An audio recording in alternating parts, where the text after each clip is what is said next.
size for capabilities. I think those numbers are low. No, really, because just taking ingredients, $14 billion worldwide, seems really low.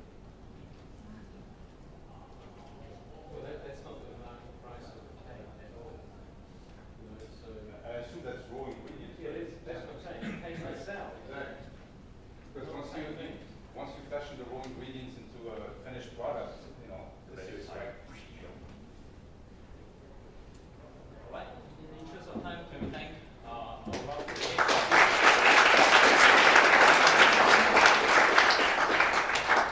Let's have the next team, Hazel. They are into flexible and deformable.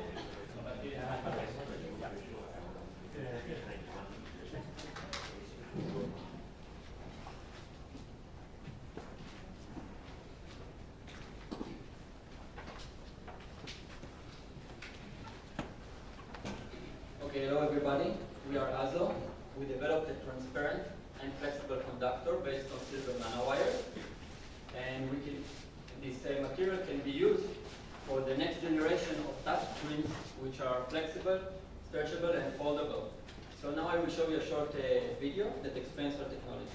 This video will introduce a transparent and deformable conductor for touchscreen application with a total potential market size of $522 billion.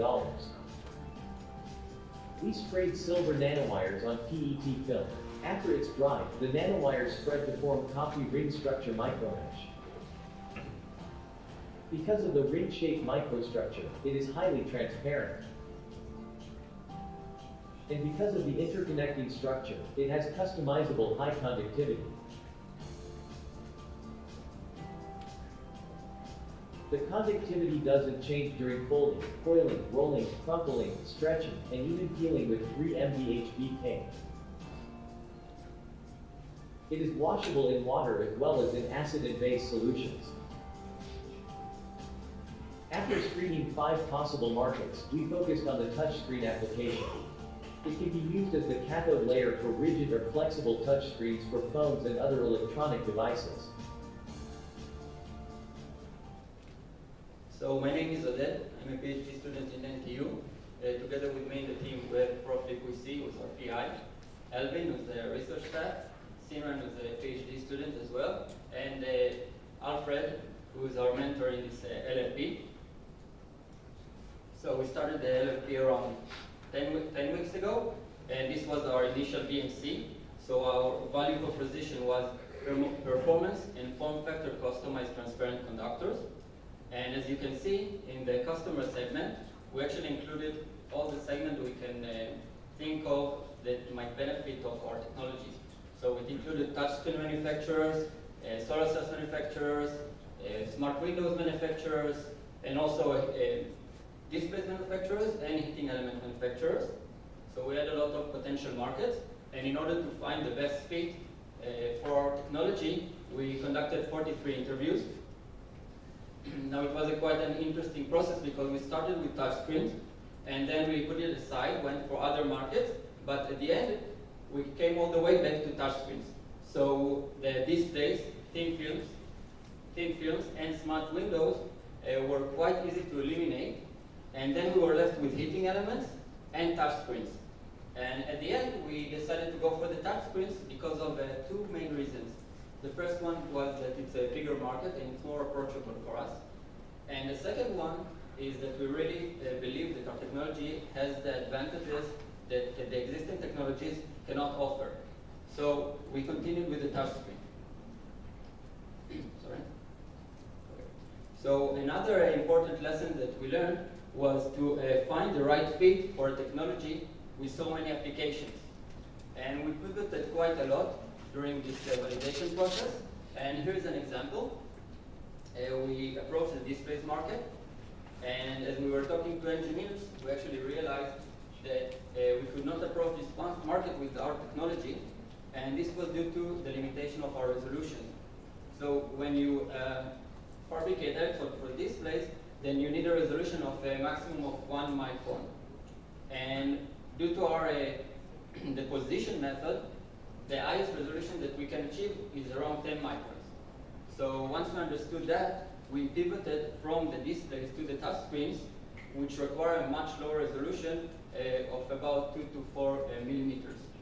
And this was quite an interesting lesson and a good example for the importance of problem solution fit and market product fit.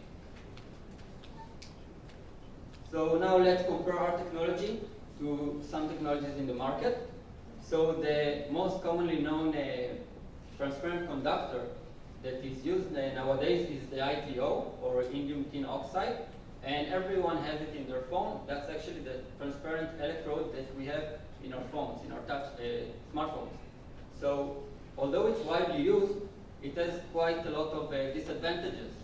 So for example, it's brittle, and that makes it actually incompatible with flexible devices.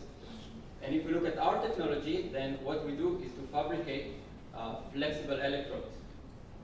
Another disadvantage of the ITO is its toxicity, and it is quite known for the indium poisoning that mine workers suffer from, and also the production workers. And if you look at our material, then it's based on silver, and silver is one of the least toxic materials that we know. Least toxic metals that we know. And another disadvantage of the ITO is the price fluctuation. It's not a stable market, while the silver market is quite stable and you can predict what's going to happen, more or less. And another significant advantage that we have is that for our technology, due to our deposition method, we need to use a much lower amount of silver in order to form the electrode. And so although silver is more expensive than ITO, the total price of our technology is lower. And just how much lower? So let's see this comparison, ours in the red. And you can see if we take ITO-based electrodes that have more or less the same performance as ours, then you can see that we can reach to as much as 17 times cheaper than what you can get on the market for ITO. And if we're looking at products in the market, then we know that Samsung and Huawei released recently the foldable phones. So in order to find which technology they've been using, we went for the internet and asked and looked for patents on the name of these companies, and we found a Samsung patent that also uses silver nanowires.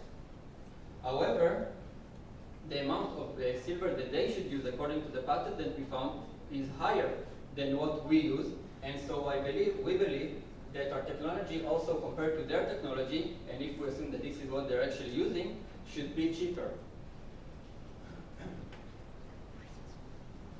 So if we look at our competitive advantage besides the price, then it's actually the form factor. What does it mean? It means that we can coil, roll, fold, crumple, stretch, and we can even wash our electrode, and still the performance does not decrease. Now, based on this, and also an interview that we had with a leader in the wearables industry, we found that actually the wearables might be a good market for us. At this stage, we would prefer to go forward with our beachhead market, which is foldable touch applications. So if we look at the relevant market size, then the foldable touch screens is estimated to be around 110 million USD by 2025. And this is based on a potential market, which is the smartphones, of 522 billion USD. And a total addressable market, which is the touchscreen display market, of 60 billion USD. And now, we're looking at these numbers, and actually 110 billion is quite low. But you need to remember that this is a brand new market, and actually the technology is not mature yet. So we predict that it will rise significantly. So during our validation process, we managed to eliminate most of our customer segments, and we came up with our final BMC according, at least for now. And our value proposition is highly flexible, transparent conductor for touchscreen applications. Our customer segment is only the touchscreen manufacturers. And if we look at our revenue stream, then we are basing it on B2B channels, and on product sales or licensing of the patent, depends on which customers we will engage. And if we look, If we're looking at key partners, then regarding materials and chemical suppliers, we actually verified that we have a large number of suppliers, so we're not afraid that we would run out of any building blocks for our electrode. Also, we are discussing now with a company that manufactures the roll-to-roll production lines. And they actually confirm that our technology, our method of deposition can be used via a roll-to-roll process, and we are now waiting for their price estimation as for how much it should cost to build such a line. And we're also discussing with the European touchscreen manufacturer, and they are quite interested in our technology. So what's after the LLP? Currently, our TRL is 3, and so we are going to keep optimizing the technology until we reach our TRL 6 and having a prototype. Then we will go for the manufacturing line, and once we're ready, we'll approach our big shed market, which is, as I said, the foldable touchscreen applications. So I would like to take this opportunity and thank the organizers of the LLP, the instructors, and our mentor, and thank you for listening.